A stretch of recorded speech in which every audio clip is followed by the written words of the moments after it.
All right, welcome back everybody. Today we're going to go through the pretest for kind of what you can expect on the test tomorrow. I just want to hit on some important aspects that I think that might help you be a little bit more successful on it than maybe you would have been without it.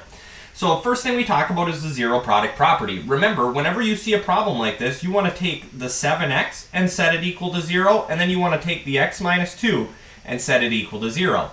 Now, once you do that, you just need to solve. So divide by 7, we find out x equals 0.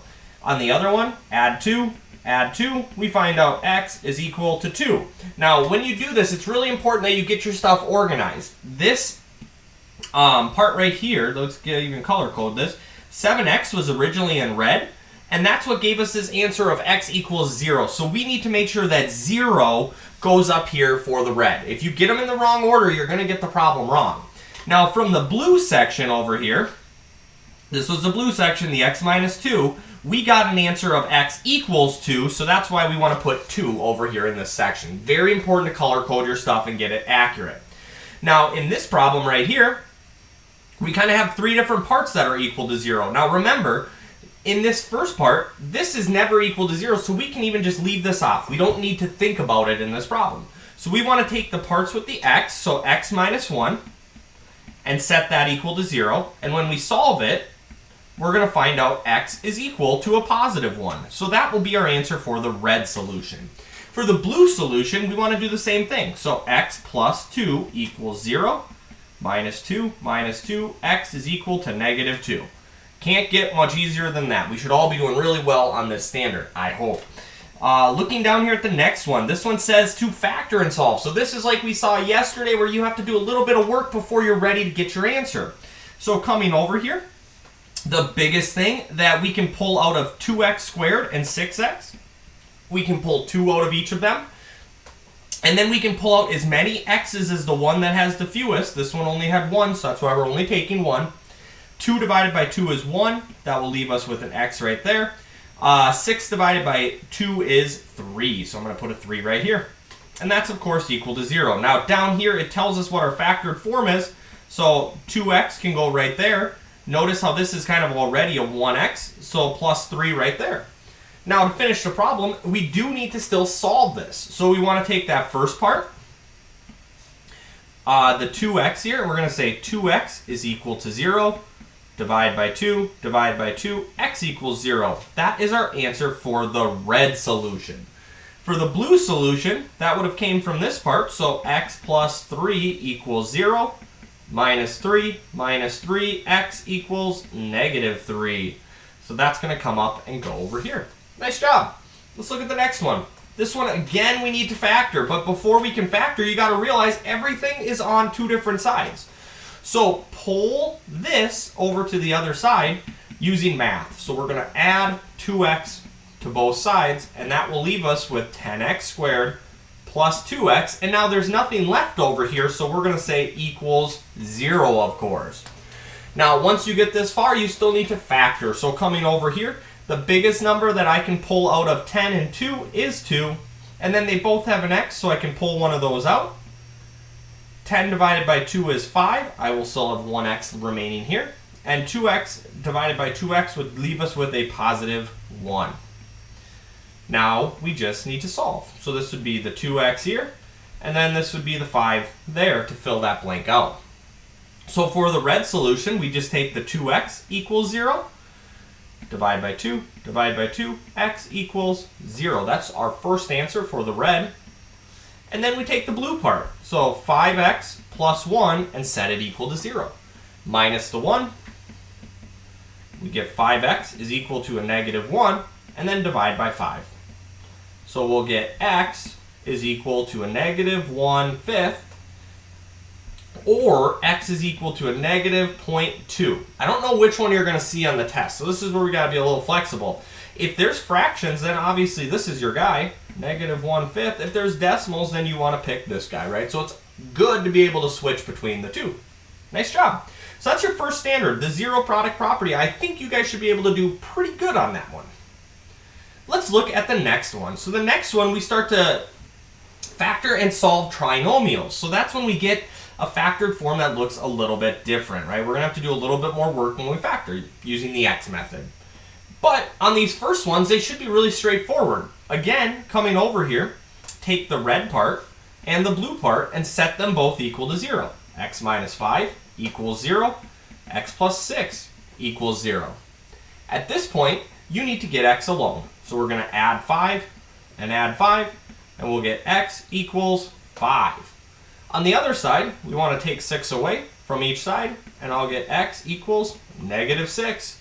Now remember, the x minus 5 was this one, that was the red one, so we want to put 5 right here. And then for the blue one, we got an answer of x minus 6, so that's going to come over here. Looking down here at the next one, we're going to see some that are just slightly more complicated. So for the red one, if you have two different colored pens, I'd even recommend doing that. X or 3x plus 6 equals 0 will be the first equation to solve. And our second equation to solve will be 3x minus 1 equals 0. So solving the red one first, we are going to subtract 6 from both sides. That's going to leave us with 3x is equal to a negative 6. And then we're going to divide by 3 and divide by 3. And we find out x equals negative 2. So we're going to put negative 2 up there for the red one. Now for the blue one, we want to solve this. So we're going to start by adding 1 to both sides. That's going to leave us with 3x is equal to 1. And then we want to divide by 3 and divide by 3. And we find out x is equal to 1/3. Now again, remember, if they aren't giving you fractions, I'm guessing they're going to give you fractions, but if they're not, you could always punch that into a decimal by taking 1 divided by 3 on your calculator, and that would have given you 0.33333 repeating, right? So you got to be able to switch between the two. All right, moving on to the next one. Now this one, we're going to have to factor first. Remember, when we see this structure, we need to do this using the x. So coming over here, 1 times negative 6 is negative 6. This is a negative 1 if we don't see a number, so we're going to put that there. This will be 1x and 1x. And we're looking for two numbers that multiply to give us a negative 6 that are going to add to give us a negative 1. Now, those two numbers are going to be a negative 3 and a positive 2. So once you get that, then of course we know our factored form will be, now we got to be careful here. So looking at this one, 1x plus 2, this is the one with the plus, so I'm going to put the 2 here. And 1x minus 3, so I'm going to put the 3 there. So that means my red one here is x plus 2, so we set up our equation, x plus 2 equals 0, minus 2 minus 2, x equals negative 2 is our answer. So we're going to put negative 2 right there. And then for our blue one, that was x minus 3, so x minus 3 equals 0. We're going to add 3 to both sides. These two cancel out. X equals positive 3 will be our answer. So we're going to put 3 right there. Nice job. Here's another one. So this one is basically the same problem as above, only the 10 is on the wrong side. So we can move that 10 over by subtracting 10 from both sides. So I'm going to end up with x squared plus 3x minus 10. 10 take away 10 is 0. Now we can factor. So let's make our x. Remember, this is a 1. 1 times negative 10 is negative 10. Positive 3 goes on the bottom. Since this a is 1, this will be 1x over and 1x over. We're looking for two numbers that multiply to give us a negative 10 that add to give us 3. I want to say those numbers could be a positive 5 and a minus 2. I think that checks out for both of these. So that means my factored form, let's look for the one with the plus, so that would be this one. So 1x plus 5. And then on the other side, I'm going to have 1x minus 2. Now, the last part, we just need to set those up and solve. So for the red one, x plus 5 is equal to 0, minus 5. From both sides, we get x is equal to negative 5. So that's going to go right up top here. And then for the blue one, we're going to get our x minus 2 equals 0, add 2, These two cancel out. I get x equals positive 2, which is going to go right there. Great. Nice job. Let's look at our last standard here. So this is our last standard. This is solving using square roots. So on this problem, when we come over here, we need to get x alone. So we're going to start this process by dividing both sides by 3. That's going to get the x squared all by itself. So I'm going to be left with x squared is equal to positive 25, because 75 divided by 3 is 25. Now remember, when we do this, we need to take the square root of both sides, because the square root cancels off the square. So I'm just going to be left with x. Now we know the square root of 25 is just 5. There's no denying that. There's no doubt about it. But remember, there's always two answers. And those two answers are going to be positive 5 and also negative 5, right? So whenever I take the square root of a number, I got to sit there and do two cases, the positive case and the negative case. So in this one, our positive solution was 5, and our negative solution will be negative 5. Let's look at our next one. So this one, a little bit harder problem. Now, x squared already alone, so we can already take the square root of both sides. And these two pieces will cancel off, which is great. So that's going to leave me with x equals. Now, this is where we can kind of be smart here. So we know this will be, we'll get one positive and one negative. So we're going to get x equals the positive square root of 7, and x equals the negative square root of 7. Now, it's possible on the test you might get two different answers here. They might leave them just as square roots, which means we would be done at this point. Meaning, we just don't even punch it into our calculator. We just say that's the square root and the square root, right? And one's positive and one's negative. But the other situation is on the test, they might want you to actually get a decimal. So if that's the case, you would come over here. So you would hit your square root button.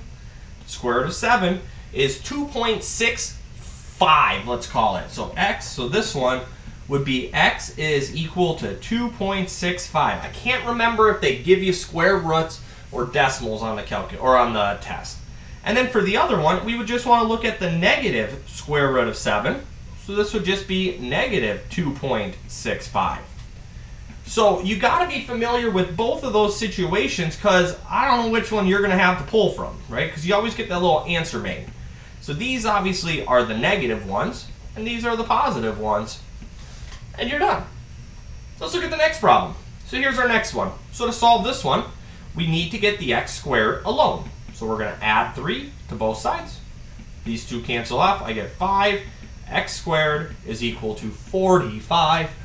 Then I need to get rid of that 5. So I'm going to come over here and divide by 5 and divide by 5. These two cancel out, and I'm just left with x squared is equal to 9. Now, this is the moment we've all been waiting for. We get to take the square root of both sides. Now, this time we know what the square root of 9 is. It's just 3. So we get a positive 3 and a negative 3. Remember, when I take the square root of a number, I always get two cases. One where it's positive, one where it's negative. So this would be 3 and negative 3. Nice job. Let's look at our last problem here. This one's going to take a little bit more work to solve, but we can do it. So this is the part that's being squared. So I want to get that part alone so that I can square root it and it goes away. So what we're going to do, since the 2 is not being squared here, we're going to divide off the 2 on both sides so it goes away. That's going to leave me with x minus 1 squared.